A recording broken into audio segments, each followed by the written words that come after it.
Good morning, class. Let us continue with our lesson in Cookery 9, Quarter 1, Module 4, Prepare a range of appetizers. Objectives: differentiate between hot and cold appetizers, prepare a variety of appetizers, and follow workplace safety procedures. What did you know? In the previous lesson, we have talked about the classification of appetizers. This time, let us check how much have you learned. Look at the picture and identify the classification of appetizers. What do you call this one? Yes, this is the cocktail. How about this one? Of course, chips and dips. Are you familiar with this? Yes, this is fresh fruits and vegetables, the simplest among the classification of appetizers. And this is finger foods. The next one is the canapé and the hors d'oeuvres. Now, let us continue in knowing what is hors d'oeuvres. Hors d'oeuvres is a small bit of appetizing food, a spicy meat, fish, cheese, or a preparation of chopped or cream foods, often served on crackers or small pieces of toast for eating at cocktail parties or other gatherings where drinks are served with no other foods. There are two types of hors d'oeuvres. The hot hors d'oeuvres are served between the soup and fish course. In today's shortened menus, they are served instead of hot entry. The size and richness depend upon the composition of menu, and many hors d'oeuvres are suited for serving as small a la carte dishes and usually described as hot dish. The next type is the cold hors d'oeuvres. Should stimulate appetite and therefore should always be served at the first course in the menu. Classification of cold hors d'oeuvres.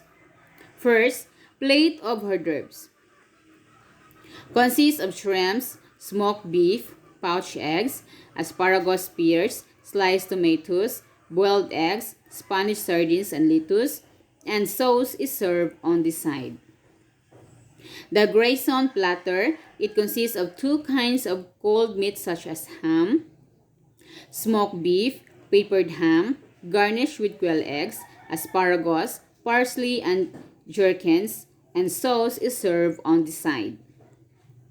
Hors d'oeuvres is a well-presented platter with a limited choice of simple or expensive foods. The basic rule is quantity but big in quality with attractive presentation. The fourth is assorted hors d'oeuvres. It is a choice of 6 to 10 items, including a centerpiece of ham and turkey plus spicy salad. And when presenting and serving, try to harmonize the colors for better presentation. Rich hors d'oeuvres, it includes exquisite specialties, usually in a classical form of presentation. So, that are the classification of cold hors d'oeuvres. The next will be an example of hors d'oeuvres recipes for preparing a range of appetizers. So you can use this recipe in preparing your appetizer. The first one is the deviled eggs. Ingredients: 6 pieces eggs, 1/4 cup mayonnaise, 1 teaspoon white vinegar, 1 teaspoon yellow mustard, 1/8 teaspoon salt, and freshly ground black pepper, smoked Spanish paprika for garnish. Procedure: first, place eggs in a single layer in a saucepan and cover with enough water that there is 1 1/2 inches of water above the eggs. Heat on high until water begins to boil, then cover. Turn the heat to low and cook for 1 minute.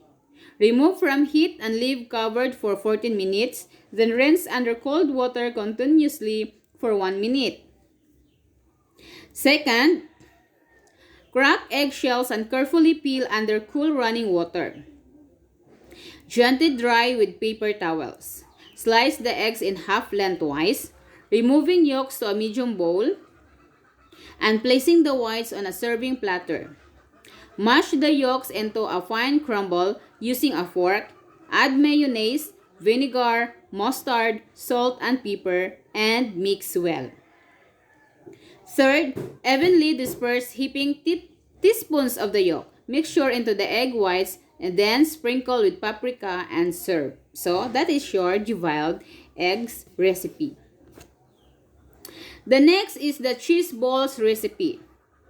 Ingredients: 10-ounce mozzarella string cheese or thin sticks, 1 cup Italian breadcrumbs, 1 cup flour, 2 eggs, 1/4 cup milk, cayenne pepper, this is optional, and vegetable oil for frying. Procedure: take out a cutting board and cut your string cheese sticks into bite-sized pieces. This should get you 4 or 5 bites per stick. Second, in a medium-sized bowl, add your eggs and whisk to break them up. Add the milk and whisk again to incorporate the 2 ingredients. Third, set aside 2 additional bowls. Fill one with your flour and the next with your breadcrumbs. Place the bowl with your eggs and milk mixture in the middle of that line so that you now have 3 bowls in a row: the flour, eggs, and the breadcrumbs.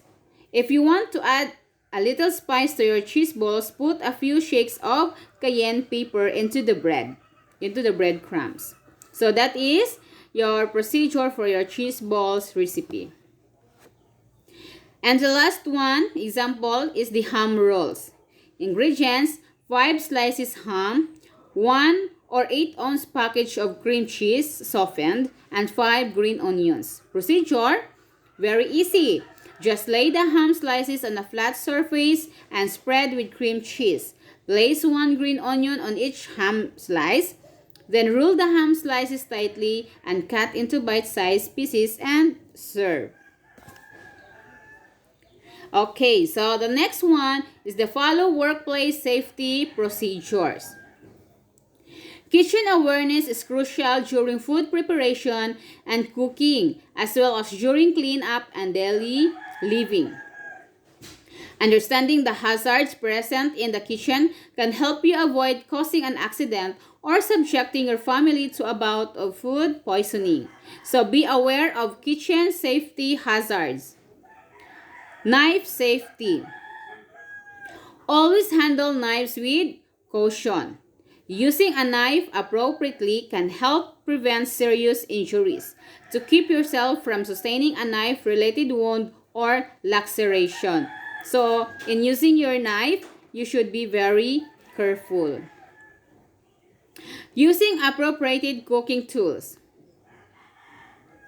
To keep hot items from slipping or spilling, use the right cooking utensils. So be sure to use tongs to handle large, firm products. Use tools with hand grips if you have difficulty with firmly grasping your cooking tools, and keep utensils clean to prevent food contamination. When hand drying or putting sharp utensils away, watch where you place your hands. How to handle kitchen fires.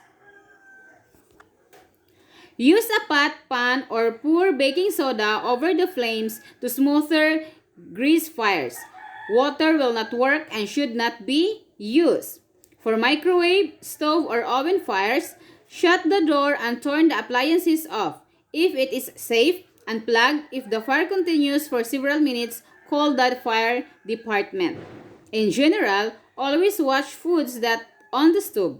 Avoid wearing loose clothing that could catch fire, and double check that you've turned appliances off when you are done using them. Okay. Practice proper food safety. In addition to the hazards from heat and sharp objects, the kitchen also presents safety concerns surrounding food preparation. Improper food preparation can lead to food poisoning like salmonella. Keep these tips in mind to prepare for yourself and your family.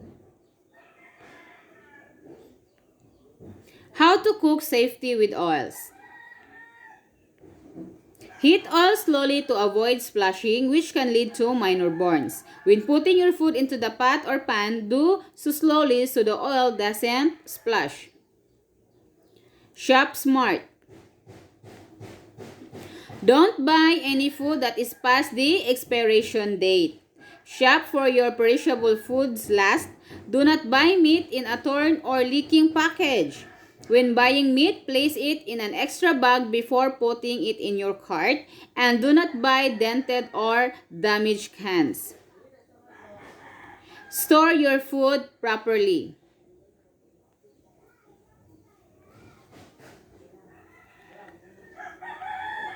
Refrigerate food within 1 to 2 hours depending on room temperature.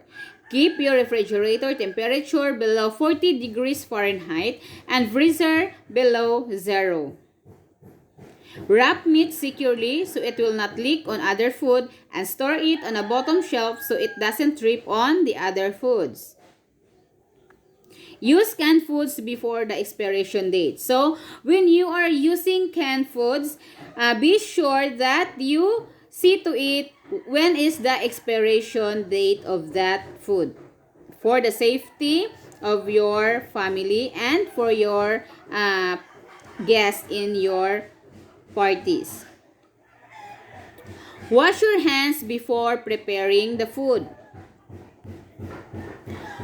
Always wash your hands with soap and water before you begin preparing a meal, and thoroughly washing your hands reduces your risk of spreading diseases. So that is the end of the lesson. Final performance task. Choose your own recipe in making an appetizer. Video yourself while doing the task and send it in our Google Classroom. Choose only one recipe out of the classification of appetizers. It could be canapé, religious, or hors d'oeuvres, or chips and dips. So that's all for this. Goodbye, class, and happy learning.